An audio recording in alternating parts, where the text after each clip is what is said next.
Welcome back. Welcome back. Welcome back. Wednesday nights searching and sifting for more sapphires in 2 Samuel. Bunch of S's. Bunch of S's. So glad to have you with us here in person, of course, and online. and we finished both chapter 14 and 15 last week, and we saw where Absalom is brought back from Geshur, the city of Geshur, by Joab. And we noted that in the text, Absalom's kind of like, hey, why'd you bring me back? So we get that feeling that he really wasn't the one instigating this to come back. But he comes back, but yet for 2 more years, neither Joab nor David speak to him. And we learned that Absalom had some really great hair, about 6 pounds worth of hair. We also noted that his pride would not let him cut it, because as long as his neck could stand it, he wouldn't cut it. So that just really shows you his interest, Pride in every sense of the word.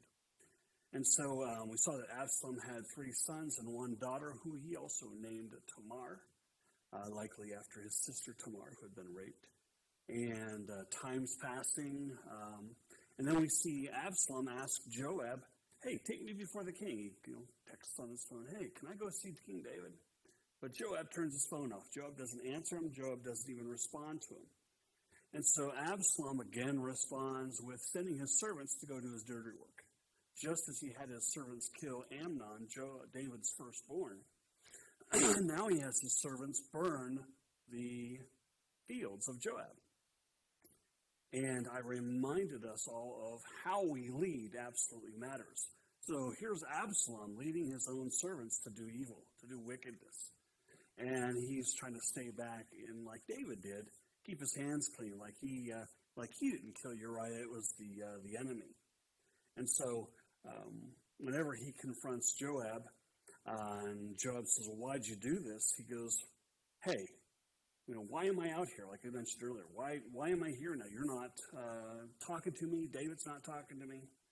And we saw that Absalom himself admits, hey, if there's wickedness in me, let him execute me. So it was very, very clear that Absalom knew that the punishment for a premeditated, willful murder was indeed execution. And so Joab, we saw that he puts out the fires, brings Absalom in to see the king, and that Absalom is forgiven.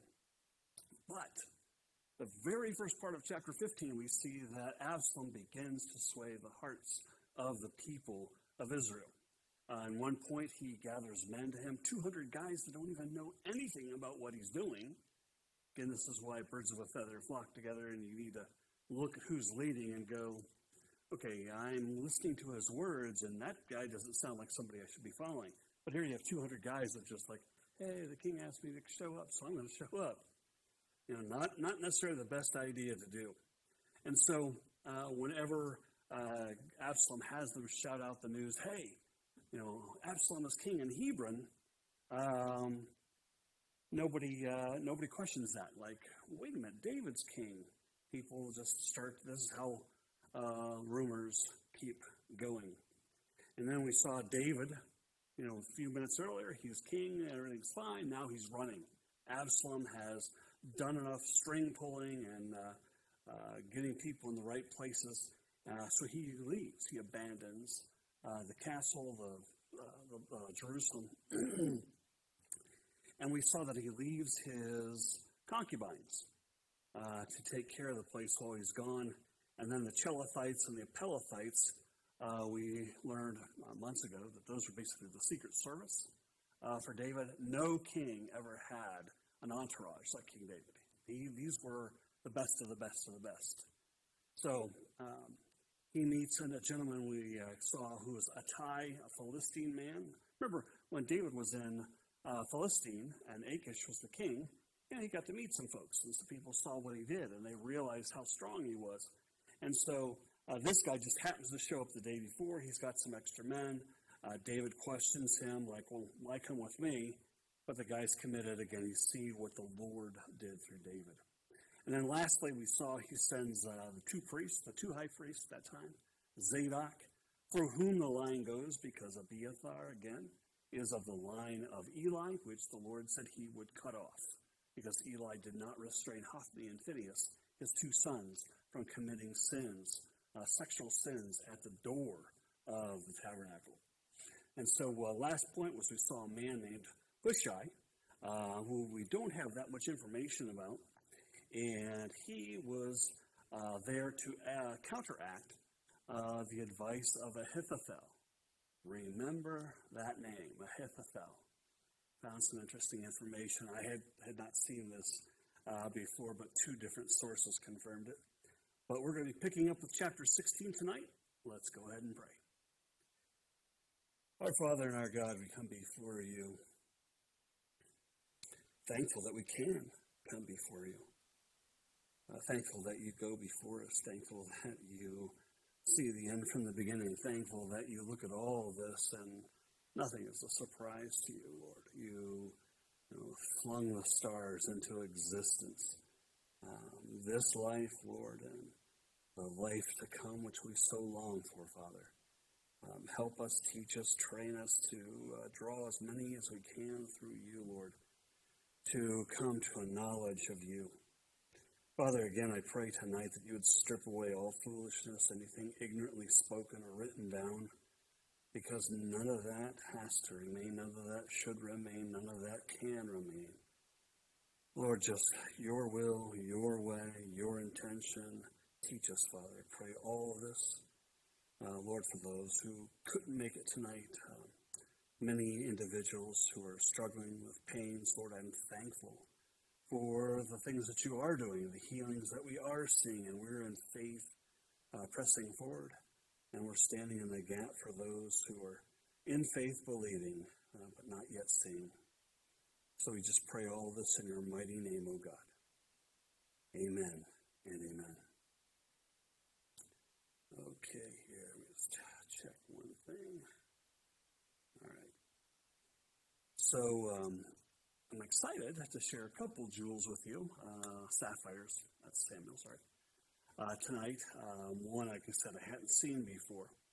But our first section header is basically this, aha, I remember this guy type of moment. It says, Mephibosheth's servant, it's the trickster himself, Ziba. Not Zorro, not Zuba, but Ziba. Needless to say, and I'll start off with this, God's not mocked.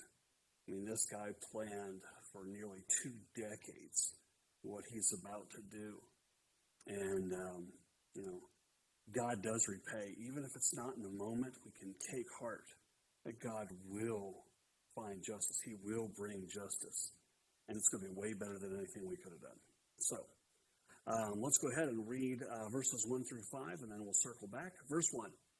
When David was a little past the top of the mountain, there was Ziba, the servant of Mephibosheth, who met him with a couple of saddled donkeys. On them, 200 loaves of bread, 100 clusters of raisins, 100 summer fruits, and a skin of wine.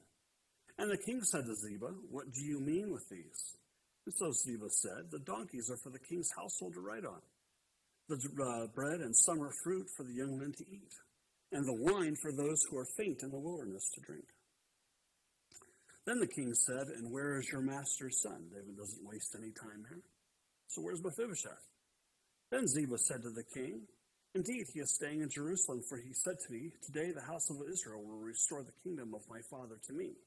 And that's an absolute lie. But I digress. Verse 4. So the king said to Ziba, "Here, all that belongs to Mephibosheth is yours." And Ziba said, "I humbly bow before you that I might find favor in your sight, my lord, my O king." And so we can cross-reference 2 Samuel 9:3 and verses 9 through 13, which are about Ziba. And like I said, he's not an unknown quantity to us. He was a slave who only came into being anything, only being freed was because Saul was killed. And the household of Saul fell. So as that was his master, he now becomes free. And so what Ziba's done is he's collected wealth. We've got this guy who's got a number of sons, and he's got like 16, 17 servants. And he wouldn't have even known, David wouldn't have even known about Mephibosheth, and Ziba's wealth gathering could have continued much longer, but he mentions Mephibosheth, and of course David gives everything to him, and so Ziba goes from rags, slave, to riches, and then back to the rags of service in helping out Mephibosheth. So my point is, he loathed that. He hated that change. Now, he did serve him 17 years, but make no mistake, this meeting on top of this mountain isn't some haphazard, random, like, oh, I would just happen to be just dragging these 2 donkeys along with all this food and wine, and, oh, hey, there you are, David. No, this is very, very premeditated, very much set up. And so we see that Ziba, from all intents and purposes, as what we see in the text, he wasn't a Jew. He was a slave. How do we get there? Because he was a slave to Mephibosheth for 17 years. He was to serve him. Every Shemitah, which is 7 years, debts would be repaid, debts would be canceled, and slaves would be set free. We don't see that. So from every take I see here, he's just a slave, not a Jew, not an Israelite. Anyway, I'll leave that for your further study. And so also, if that had been, anything that he had would have been restored to the tribe of Benjamin, anything that he had gathered. But that wasn't the case either. So let's look at some important facts. Where did Ziba get all this? How did he get all this together and just randomly know where David was and that it was necessary? And so, as I mentioned, he was lying in wait. This was something, he's like, how do I get my wealth back? He's had 17 years to think about this. So the old adage says, don't look a gift horse in the mouth, meaning don't find fault with a gift that's given to you. And David's being careful here. It's like, okay, thank you, but I know who you are, but why isn't Mephibosheth with you? And so he's questioning his motives, but gifts are usually for one thing: buy somebody off, gain favor, or get something moved into your realm, something into your pockets. And a lot of times gifts have nothing to do with actually being charitable, but moving, greasing the palms and moving business along. So we can look at that, cross-references for that, Deuteronomy 16:19 and Ecclesiastes 7:7. And I love the way Matthew Henry puts this. Matthew Henry says, whatever Ziba intended in this present, all that he brought to David, God's providence sent it to David for his support. And that's just like what Joseph said to his brothers in Genesis 50, verse 20. But as for you, you meant evil against me, but God meant it for good in order to bring it about as it is this day to save many people alive. And the second point is that even these gifts that Ziba's bringing, they're not even his. They're not even his. They belong to Mephibosheth. The land was his. The produce was his. All that Ziba and his servants, which are now Mephibosheth's servants, were to tend to the land. They owned nothing. So it's like he went back to being a slave of sorts. And so, but here he is. He's masquerading that, hey, I've got all this great food for you, David. I care about you. And then we see that Ziba knew how charitable David was. He's doing things very planned. And I use this term, so I apologize in advance for using it so much, but narcissist. The prey of a narcissist is an empath. Someone who cares, someone who's kind. David was caring. David was kind. And so Ziba, the narcissist, saw our David, the empath, and he's predictable. So he's like, I can just send these, I'll give this, and I'll get things to work my way, which happens, unfortunately. So, it's planned behavior is my point. It's intentional deception. And then Ziba, driven by his deception, first thing he does is he throws Mephibosheth under the bus. Oh, he said the kingdom was coming back to him. So David has no time to confirm or unconfirm or prove it one way or the other. And so he gives everything to Ziba. And then Ziba, after 17 years, he's thinking, by hook or by crook, I'm going to get my stuff back. I'm going to get my way back. And Proverbs 14:5 basically label it best.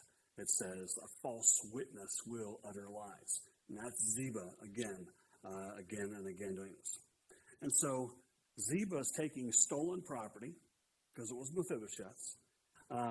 He's did serve him for 17 years, but the only point it was right there on top of the mountain to get it handed back to him.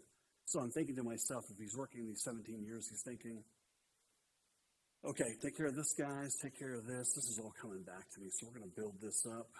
I'm going to get my stuff back.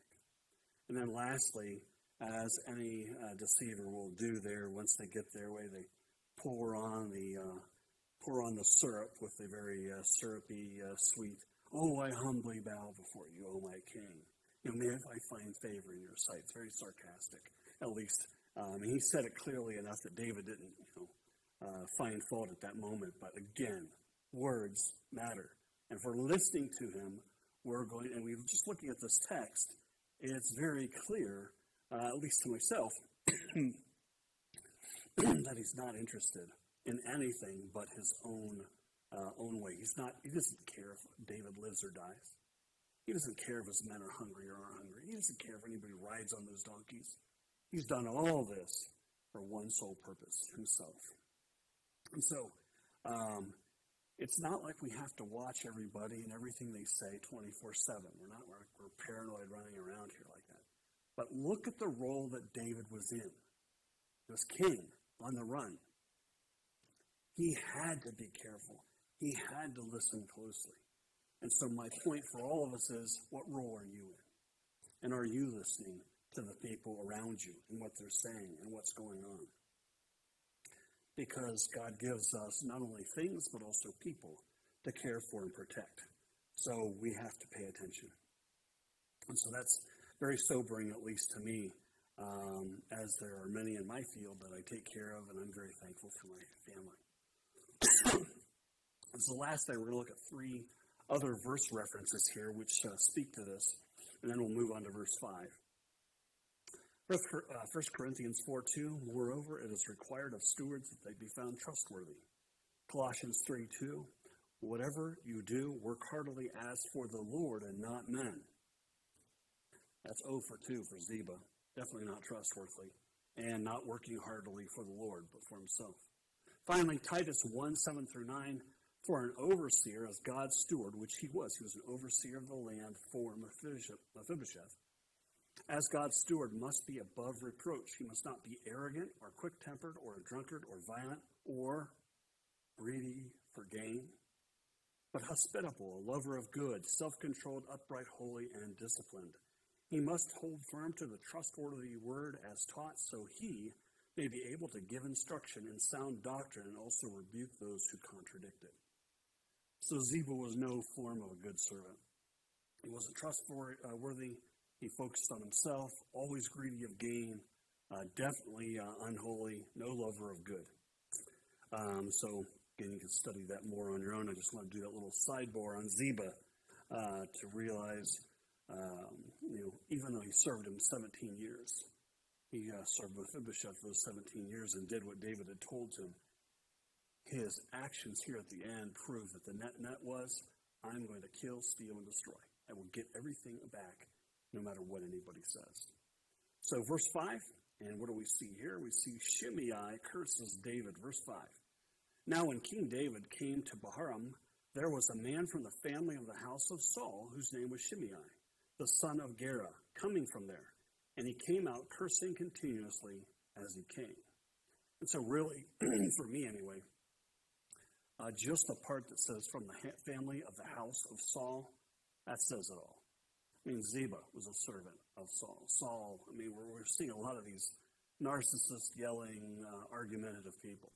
He's cursing and swearing, and he's not even up to David yet. He's, still a little ways off. Verses 6-8. And he threw stones at David and at all the servants of King David. And all the people and all the mighty men were on his right hand and on his left. So he's got two, either he's throwing it with both hands, he's ambidextrous, can throw it with his left hand and his right hand, or he's just winging it side to side. And verse 7, also Shimei said thus when he cursed, come out, you bloodthirsty man, you rogue, The Lord has brought upon you all the blood of the house of Saul, in whose place you have reigned, and the Lord has delivered the kingdom into the hand of Absalom your son. So now you are caught in your own evil because you are a bloodthirsty man. So we're just going to ask a few questions, and then we'll read verses 9 through 12. So here are my questions. Did the Lord allow the appearance that the kingdom had been given to Absalom? Did he allow that? Yes, he did. Was the advancement of Absalom and all of his tricks allowed by God to succeed up to this point? Yes, again. Was David a man of blood, a man of war? Absolutely. Did God promise and now have the sword running through the house of David like he had told Nathan to tell him? Absolutely. Yes, it is. And was David caught up in being punished for his own evil by the hand of God? Yes. 5 yeses. All right, keep that in mind. So verses 9 through 12. Then Abishai, the son of Zeruiah, that's one of David's mighty men, said to the king, "Why should this dead dog curse my lord the king? Please, let me go over and take off his head." But the king said, "What do I have to do with you, you sons of Zeruiah?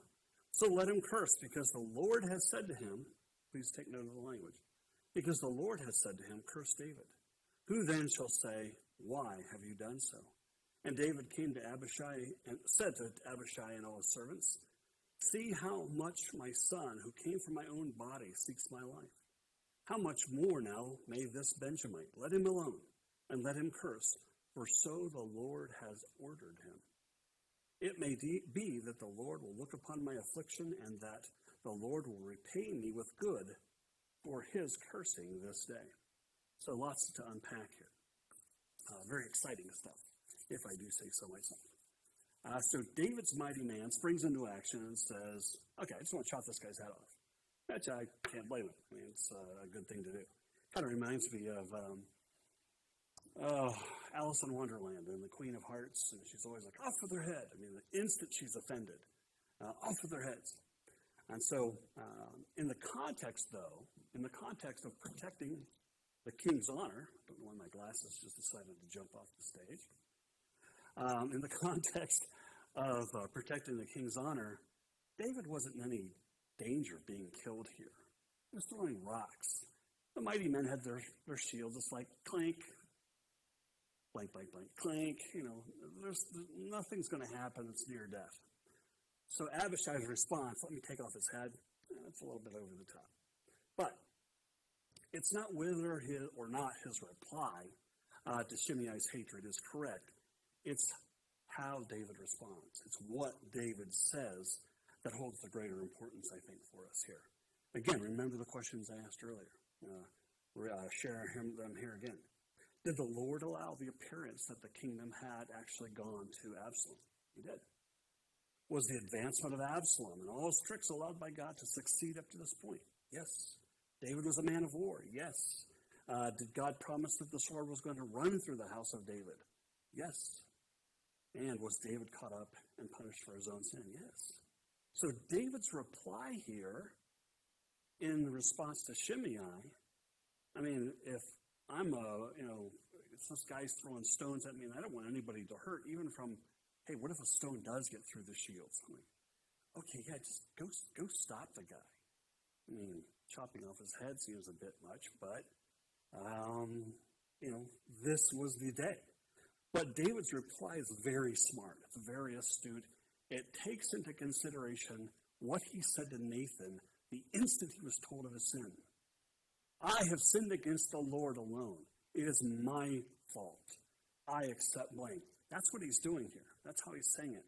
He recognizes that his actions with Bathsheba still have prices to be paid. And he's not just pushing it off like, I already did that. No, surely that's over with. He's humbled. He's humbled here. And so he says, if his own son hates his life, then this guy's a Benjamite. They don't no longer have a king they're no longer of the tribe of the king, because now it's Judah. Then who would be more bitter about that than someone like Shimei? And so this goes further because to whom David points, he points as the source of Shimei's vengeful outburst. This guy's rapidly yelling and cursing and throwing stones, and David says, this is from the Lord. If I'm his entourage behind him, like, we're running for our lives from your whacked son, and you're saying this guy throwing stones and cursing that this is of the Lord. They couldn't see the spiritual perspective that David was given. David knew when he was called that he would be king of Israel someday. David knew when he was called that he would fight battles and that he would be a warrior. And he saw that with what God did with him with Goliath. And so he's keenly aware that God's following through on his correction as well as his promises of favor.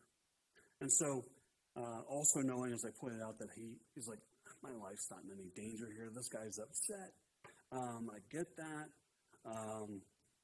But he rationalizes, hey, if I take another one on the cheek, if I turn the cheek, maybe God will show me kindness again. And so that's very astute. That's someone who has spiritual depth, to realize, okay, all right, I do know these things. This fits with God's character in taking care of me as well as correcting. And so basically we read verse 13. And as David and his men went along the road, Shimei went along that hillside opposite him and cursed as he went, throwing more stones at him and kicking up the dust. Now, verse 14 of chapter 16, now the king and all the people who were with him became weary, so they refreshed themselves there. So nothing happens. This agitator kicks up some dust, throws some stones, dents a few shields, and everybody gets some rest. And so now moving forward, we have our next section header, which points back to David's closest personal counselor, Ahithophel. And so we read the advice of Ahithophel. Verse 15, and we'll read through 19. Meanwhile, Absalom and all the people, the men of Israel, came to Jerusalem, and Ahithophel was with him. And so it was when Hushai, the Archite, David's friend, came to Absalom. But Hushai said to Absalom, long live the king! Long live the king! So Absalom said to Hushai, is this your loyalty to your friend? Why do you not go with your friend? So he knew who Hushai was. He knew that this was a friend of his dad's. Verse 18, and Hushai said to Absalom, no, but whom the Lord and this people and all the men of Israel choose, his will I be, and with him I will remain. Furthermore, verse 19, whom shall I serve? Should I not serve in the presence of his son? As I have served in your father's presence, so I will be in your presence. Note that neither of them say the word David. They refer to titles, your father. So Hushai remains David's ally here whenever Absalom's questioning him, and the exchange, for all intents and purposes, it goes just as David had planned it would. And I noticed that Hushai says there, long live the king, twice, as for emphasis. The Lord said, verily, verily, I say unto you, truly, truly, said it twice for emphasis.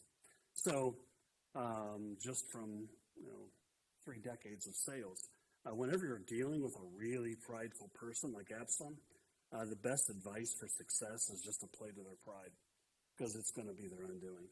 And that's exactly what Hushai is creating here with his first one-on-one impression with Absalom, is that, hey, I'm your servant. I will gladly bow before you. Now verses 20 through 23. Then Absalom said to Ahithophel, give advice as to what we should do. And Ahithophel said to Absalom, go into your father's concubines, whom he has left to keep the house. And all Israel will hear that you are abhorred by your father. Then the hands of all who are with you will be strong. Verse 22. So they pitched a tent for Absalom on the top of the house, and Absalom went into his father's concubines in the sight of all Israel. Verse 23. Now the advice of Ahithophel, which he gave in those days, was as if one inquired at the oracle of God. So was all the advice of Ahithophel, both with David and with Absalom. So we note that Absalom basically ignores Hushai at this time. He walks in, he's like, great, okay, fine, get to the side. Hey, Ahithophel, you're David's closest advisor. What should we do here? So He's also recognizing with Hushai, when he's doing this long live the king, there's probably some confusion in his mind. And so what we see next, though, is Ahithophel does something very, very curious. Very curious. I'm just thinking out loud here. If you're a good friend of David, and you've received good at the hand of David, and yes, you have, because he's made you your number one counselor to him, why is your first piece of advice, why is your first suggestion to humiliate David through the visible conquest of his concubines? What's the big deal with that? I mean, that doesn't sound like, okay, we're going to take this part, we're going to do this, and we're going to make this proclamation. There's a lot of things that could be done. And yes, this was a tradition. This is the whole piece of many wives was an Eastern tradition. That if you had more wives, you were a bigger man, you were a more important king. So I want to give you three possible reasons for why he's done this. He's not consulting with the Lord.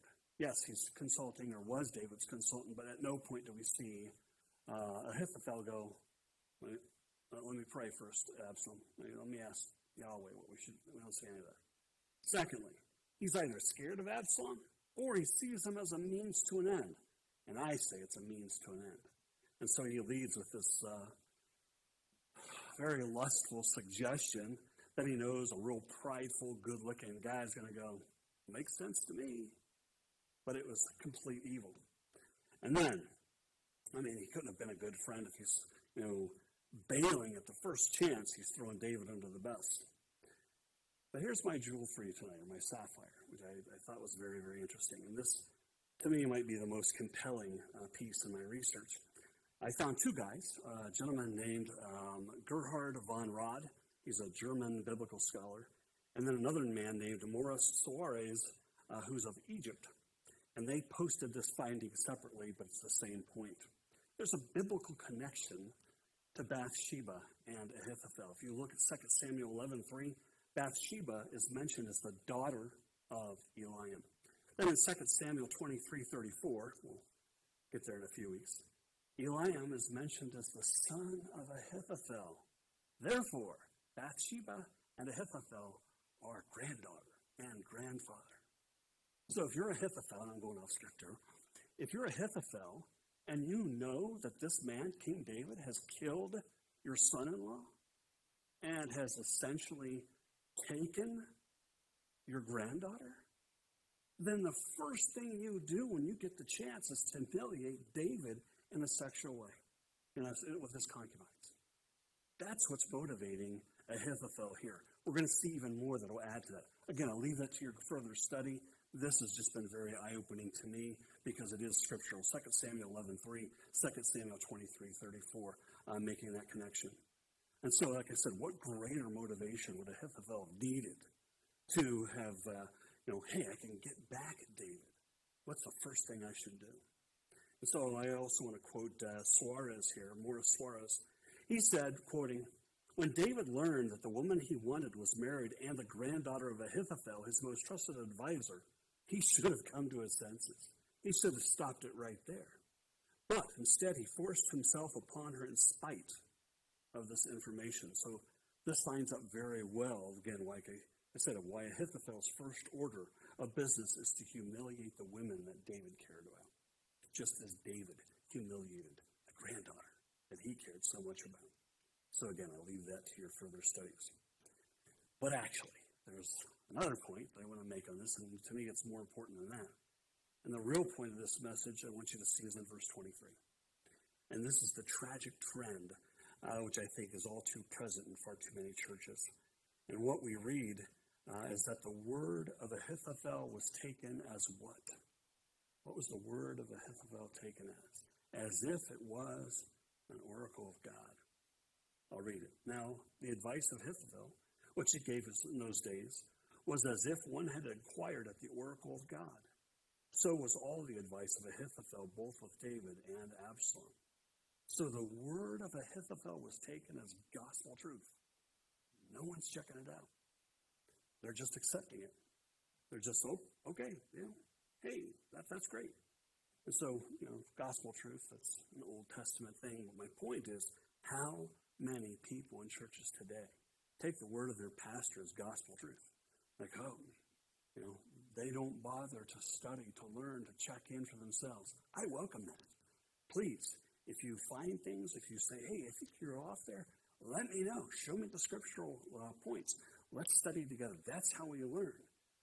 That's a solid foundation, not just blindly listening to somebody and saying, yep, that's good. I did my church today, and I heard 150 words, so I've got to be good. So my point in all of that is at no point do I want anybody just blindly accept anything I say as being gospel truth. Study it for yourselves. That's what we're here for. That's your obligation and mine as well. And so if we look at 2 Timothy 2:14 through 16 for context, of these things put them in remembrance, charging them before the Lord that they strive not about words to no profit, but to the subverting of the hearers. And that's what happens, is when pastors, people stand in this pulpit and they share, and they're not doing it for God. They're doing it to make a point for themselves, to reach a certain level, to be seen by so many people, so many likes or hits. It doesn't matter. It just doesn't matter. And when people just assume their pastor's got it all together, and they're not cross-referencing, they're not looking at it as a Berean would study, then much is missed. Much is missed. And so that's where we get to the next 2 Timothy chapter 2, verse 15, which we all know so well. Study to show yourself approved unto God, a workman that needs not to be ashamed, rightly dividing the word of truth. But shun vain and profane babblings, for they will increase unto more ungodliness. Interestingly, other translations say that do your best to be approved. And that's very works-based leaning.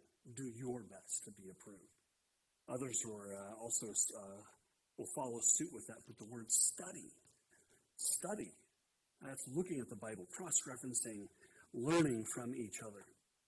And so just one more time, looking at verse 23 there in chapter 16, ask yourself if you're one who takes just face value. I'm listening on the radio.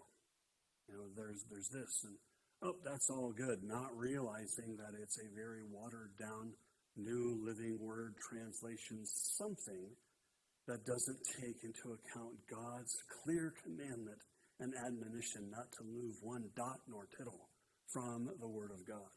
We must take that and be very respectful of that. That's why I always cry out, Lord, strip away everything foolish that I may have written down here, because I'm just a guy. I'm surely have done something that's ignorant. Just please strip it away. And so, getting off my soapbox here, study. Any pastor or priest who just accepts the nodding of heads, like my dad always called a lot of Christians he knew, they're nodding Christians. Yeah. Not showing anything, not walking in anything for God, but just simply nodding. Because you risk what happened to Herod. What happened to Herod? When the people praised him and said, it's the voice of a God, God had worms eat him from the inside out. Josephus notes that he had a pain, a discomfort in his belly, which was getting worse and worse and worse. And that's kind of like what worms would do. Eating their way out of the inside to the outside. So if we're not going to correct people and, oh, yes, I'm really that good. I study a lot. No, we're all to study.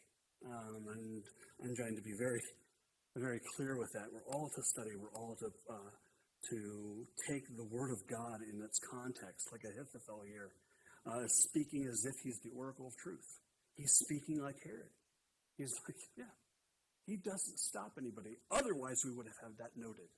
Ahithophel was widely praised by the people, but he corrected them and pointed them back to God. Don't see that. Don't see that. So study. Watch what you claim as being God's word, or, God told me. That's a phrase you'll never hear me say. Anyway, a lot of fools out there manipulate the word of God just for their own purposes. But my intent in saying all this to you is so that you won't be swayed. that you won't be tricked, that you won't be duped as these Israelites were. All right, we'll start into chapter 17, the advice of Ahithophel and Hushai. Moreover, and this is the point where you're going to see even more myopic, very narrow-minded, out for revenge Ahithophel. And Ahithophel said, now let me choose 12,000 men, and I will arise and pursue David tonight. I will come upon him while he is weary and weak, and make him afraid. And all the people who are with him will flee, and I will strike only the king. Then I will bring back all the people to you. When all return except the man you seek, all the people will be at peace. And the saying pleased Absalom and all the elders of Israel. So now the counselors turned into a military leader? I will take 12,000 men. I will just kill David. This is very myopic language. It's very centered on, I'm going to kill David if it's the last thing I do. Maybe that's a bit stretching it, but when you put the connection between granddaughter and grandfather, it makes sense to me. Again, leaving that for your further study. So this sounds a lot like when you would call a crime of passion, a crime of zeal. And to add some more food for the buffet, or food for thought for the buffet, Ahithophel, as I said, he's just looking at David. He's not trying to wipe out anybody else. He only cares about killing David. And that's what makes it very personal, in my opinion, so that Absalom might look at this and have the same issue that Abner did. What did Abner say? I will unify the people. Let me do this, and I will bring all the Israelites to you. Ahithophel is saying, let me do this. I'll take care of David. I'll bring all the people back to you. There will be peace. Sounds like a lot of the same message, except the problem is Abner was murdered. And Ahithophel is going to take care of that himself. So, next section header is the advice of Hushai, verses 5 and 6. And Absalom said, now call Hushai the Archite, and let us hear what he has to say. And when Hushai came to Absalom, Absalom spoke to him, saying, Ahithophel has spoken in this manner. Shall we do as he says? If not, speak up. So Absalom is telling Hushai what the plan is ahead of time. I mean, Hushai doesn't have to guess. It's kind of like, speak now or ever hold your peace. And also remember that both these guys, both Ahithophel and Hushai, were friends of David. Yes, Ahithophel was the most trusted advisor, and we don't know to what level Hushai was a friend. But if I am Absalom, I'm looking at two guys who knew my dad really well. This guy was the most trusted advisor. I'll probably get good information because this guy was as well, and he's committed to me. He's pledged his loyalty to me. Let's see what he's got to say.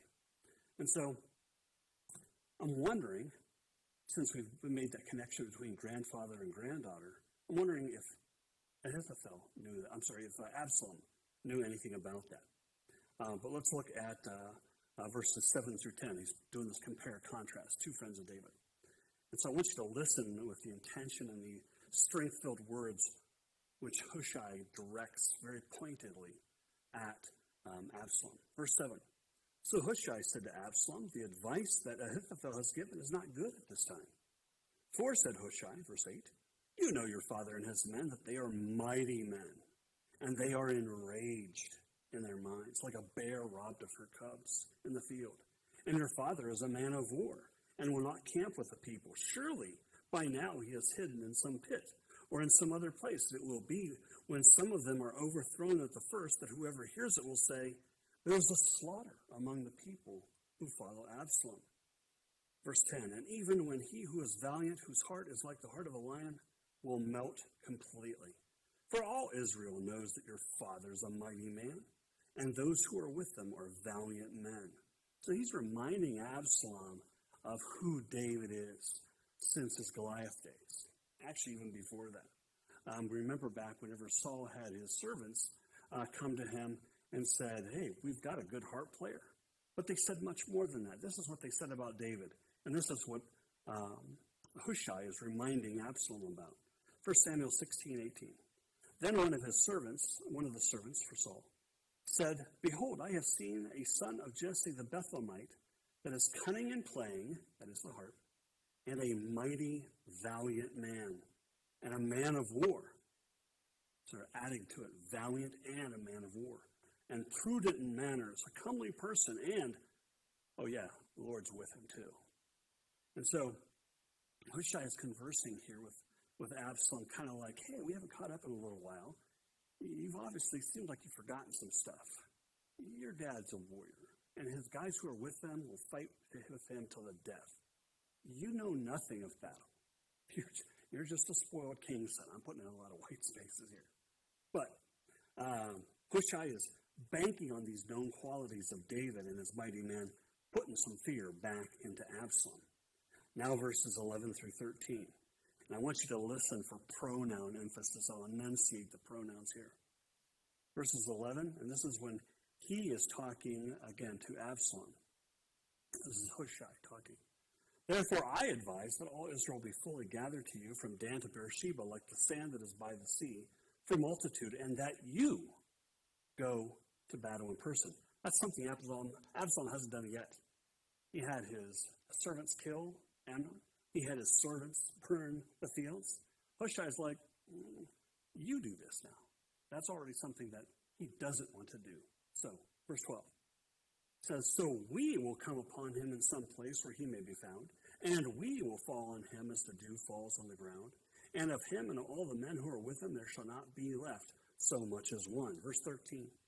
Moreover, if he is withdrawn into a city, then all Israel shall bring ropes to that city, and we shall pull it down into the river until there is not one small stone found there.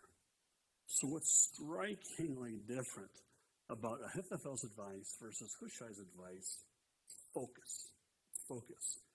Hushai is talking about them attacking and killing not only David, but all the mighty men. Take care at one fell swoop. If we compare this to Ahithophel's instructions, his are more like SWAT team, like very laser focused. I'm going to get in. I'm going to get in. I'm going to get out. I'm going to take him out of the problem, and then I'm going to bring you peace back. It's a we versus me. And it's a very different mindset when you're asking a king to believe in your advice when Ahithophel has mentioned, hey, everything rides on me. If I fail, you're doomed. Whereas Hushai is saying, we're all going to do this together. We're all in this together. Let's just do it this way. And so if we look at Ahithophel's words again, and all the people who are with him will flee, and I will strike only the king. Problem is, he's making an uneducated guess here. He's just magically assuming that all of David's troops, mighty men of war, 3 guys who went through the Philistine troops to get a cup of water, and you're going to tell me that they're just going to run because you show up? You have no military background and you got some guys? It ain't going to happen. It's not going to happen. So I'm kind of scratching my head like, that doesn't make sense to me. And that may have been the reason Absalom was questioning it too. It's a horrible assumption to make. And so Hushai's words are, hey, it's going to be a battle. I get that. But we're going to fight it. We're going to be in this together. We're going to win. And he changes the pronouns from verse 11 to verse 12, from I to we. And I and you to the word we. And so in my often words matter highlights, in criminal behavior, they tell you this. They warn the public and they warn their officers to listen to what a stranger is saying, because in order to get people to put their confidence down, like, hey, how's it going? What are we doing today? Why would you use the pronoun we? You don't know me. And I get that when people try to sell me something. And it's like, you don't know me? Let's keep it there. Let's start with where the pronoun should be. And you look at body language. So what body language was Ahithophel showing to Absalom? If I'm in his shoes, or the shoes of Absalom, and I'm looking at him, and I'm listening to this vengeful, very narrow-minded, I'm going to do it all language, I'm a little, all right, no, that doesn't sound good to me. That's a little frightening. And to the other elders of Israel, that would have too. Anytime you have a single point, a single failure point, that's not good. You have to have residuals or backup plans. And so what's interesting is that if you look at Ahithophel's language, he never uses the term we. Everything he says is I. And that's what makes me think this is a personal vendetta for him. Again, grandfather out to get vengeance for the death of Uriah and for David taking his granddaughter. And he actually says, he doesn't say we're going to win the battle together, but he uses that pronoun I 4 times, just in verses 1 through 4. And so, in verse 13, in contrast, Hushai again uses the pronoun we, like an exclamation point. You know, even if he's retreated into a city, we're all going to get in there. We're going to tear the whole city down, every single stone. None of them will be left. That's the scorched earth. That's what we're going to do for you, Absalom. Choose my advice. And so if someone who used to be my enemy's counselor tells me that he's going to do it all, I'm not listening.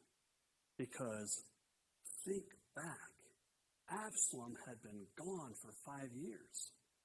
He has spent more years just trying to win the hearts of people. He's invested a lot in this deception.